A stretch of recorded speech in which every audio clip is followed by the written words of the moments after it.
أحبتي المتابعين، اسعدتم مساء، أهلا وسهلا بكم. نحن الآن في منطقة الحمام. طبعا هذا الشط اللي هو نهر الفرات، وطبعا حوالي هذا النهر توجد هذه البساتين الجميلة. أحبتي المتابعين، طبعا منظر جميل جدا. حبايبنا هنا، شبابنا، طبعا الشباب هنا من هواة السباحة.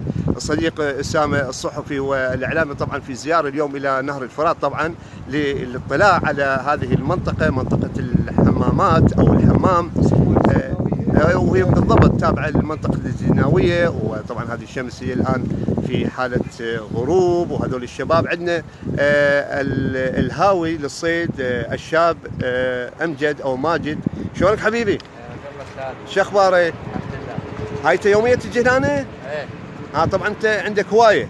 ايه طبعا. تحصل مو؟ ايه حصل، نعمه من الله. شنو انواع السمك اللي انت طلع من هذا الشاطئ؟ حصل حمري وشانق نحصل. ها حمري وشانق. جيت قلت سمتي. ماكو قطاطين؟ لا ما في. القطان ما ينصاد بالبلد اعتقد. ما في. ايه ماكو. وسمتي؟ سمتي ماكو. ماكو. ايه. تسلم حبيبي مجهودي، شكرا.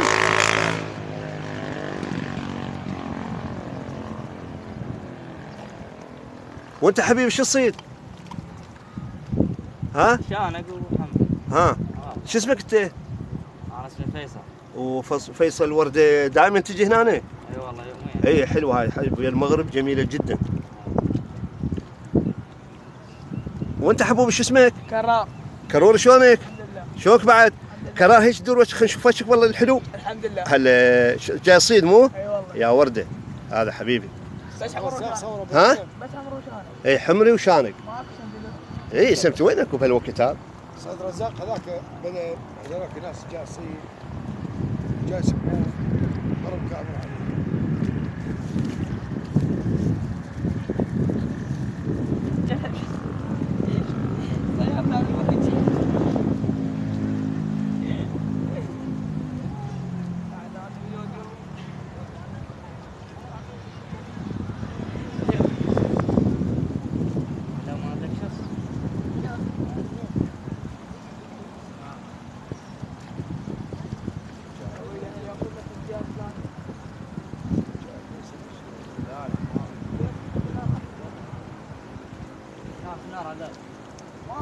استاذ رزاق صور سمكات تصادي يا شباب.